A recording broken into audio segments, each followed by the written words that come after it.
എന്തല്ലോ എന്ന് അത്ഭുതപ്പെടാൻ വരട്ടെ, സംഗതി സത്യമാണ്. കാസർഗോഡ് നഗരത്തോട് ചേർന്ന് കിടക്കുന്ന തായലങ്ങാടിയിലെ നിഷാദ് പാടിയ കണ്ണീര് തുടയ്ക്കണ മെൻകരളെ പൊന്നുമാരന്റെ കൂടെ നീ പോയി വരൂ എന്ന പാട്ട് യൂട്യൂബിൽ ഇതുവരെയായി കണ്ടത് 7,65,000 ആളുകൾ.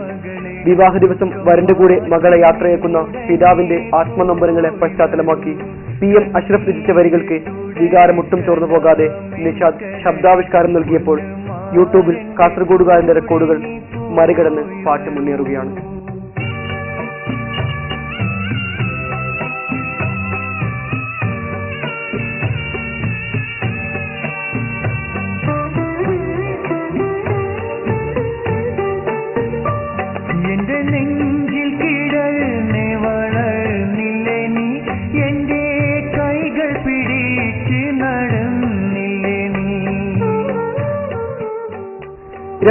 ് ചെറിയ പെരുന്നാളിന് പുറത്തിറങ്ങിയ സ്വപ്നം പൂവണിഞ്ഞു എന്ന ആൽബത്തിന് വേണ്ടിയാണ് നിഷാദ് ആദ്യമായി ഈ പാട്ട് പാടിയത്. ജനങ്ങൾ ഏറ്റെടുത്തു. കല്യാണ വീടുകൾ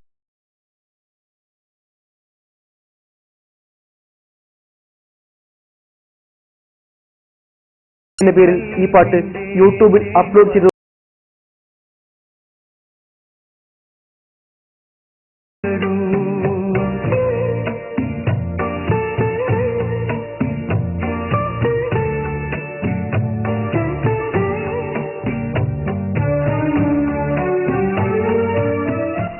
പാട്ട് യൂട്യൂബിൽ കയറിയെന്ന് ഹിറ്റായി.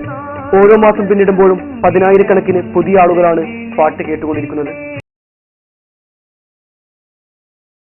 മലയാളത്തിലെ ഏറ്റവും ജനകീയമായ വിരഹഗാനങ്ങളുടെ പട്ടികയിലേക്കാണ്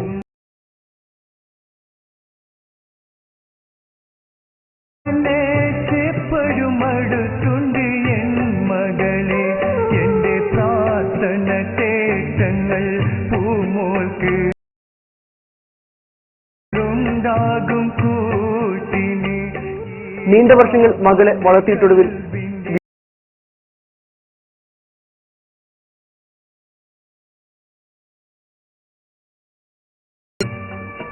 പാട്ടിറങ്ങി വർഷങ്ങൾ 4 കഴിയുമ്പോഴും ഓരോ കല്യാണ വീടുകളിലും ആളുകൾ ഈ പാട്ട് പാടാൻ നിഷാദിനെ നിർബന്ധിക്കും.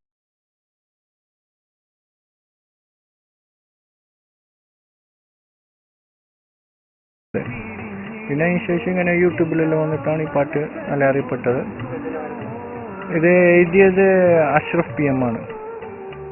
പിന്നെ പ്രൊഡ്യൂസാക്കിയത് നൗഷാദ് ബദ്രിയ, പാടിയത് ഞാൻ. അങ്ങനെ കാസർഗോഡെല്ലാം മിക്ക കല്യാണത്തിന് വീഡിയോയിലും എൻ്റെ ഈ പാട്ടാണ് ഇടുന്നത്. അങ്ങനെയാണ് ഈ പാട്ട് എല്ലാവർക്കും അറിയപ്പെടാൻ തുടങ്ങിയത്. മുഹമ്മദ് റഫിയുടെ ഗാനങ്ങൾ പാടിയാണ് നിഷാദ് പാട്ടിന്റെ വഴിയിൽ നടന്നു തുടങ്ങിയത്. റഫിയുടെ 500ഓളം പാട്ടുകൾ നിഷാദിന് ഹൃദ്യസ്ഥമാണ്. മുംബൈയിലായിരുന്ന സഹോദരൻ റിയാസാണ് റഫി പാട്ടുകളുടെ ഓഡിയോ കാസറ്റുകൾ നിഷാദിന് ആദ്യമായി അയച്ചു കൊടുത്തത്. സംഗീത രംഗത്തേക്ക് വരുന്നതെന്ന് പറഞ്ഞാൽ മുഹമ്മദ് റഫിന്റെ പാട്ട് കേട്ടിട്ടാണ് കൂടുതലായിട്ട് എനിക്ക് പാട്ടിനോടുള്ള താല്പര്യം ഉണ്ടായത്. അങ്ങനെയാണ് ഈ ഫീൽഡിലേക്ക് വന്നത്. റഫി സാഹിബിനെ ആടാനുള്ള അവരിയിലാണ്. റഫി സാഹിബിന് പറഞ്ഞാൽ അത്ര ഇഷ്ടമാണ് മുഹമ്മദ് റഫിനോട്. മറ്റൊരു സഹോദരൻ അസ്ലമും പാട്ടുകാരനെ എല്ലാവിധ പിന്തുണയുമായി കൂട്ടുനിന്നു. കാസർഗോഡും കണ്ണൂരും കോഴിക്കോടും എന്ന് വേണ്ട കർണാടകയിലും ചെന്നൈയിലും വരെ നിഷാദ് റഫി പാട്ടുകൾ പാടി സദസ്സിന്റെ കയ്യേറി വാങ്ങിക്കൂട്ടിയിട്ടുണ്ട്. എങ്കിലും കത്തുപാട്ടിന് ശേഷം ഹൃദയം കീറിമുറിച്ച മറ്റൊരു വിരഹഗാനത്തിന്റെ പേരിൽ പ്രശസ്തനാവുന്നതിന്റെ സന്തോഷം ഒന്ന് വേറെ തന്നെയാണെന്ന് നിഷാദ് കൂട്ടിച്ചേർക്കുന്നു.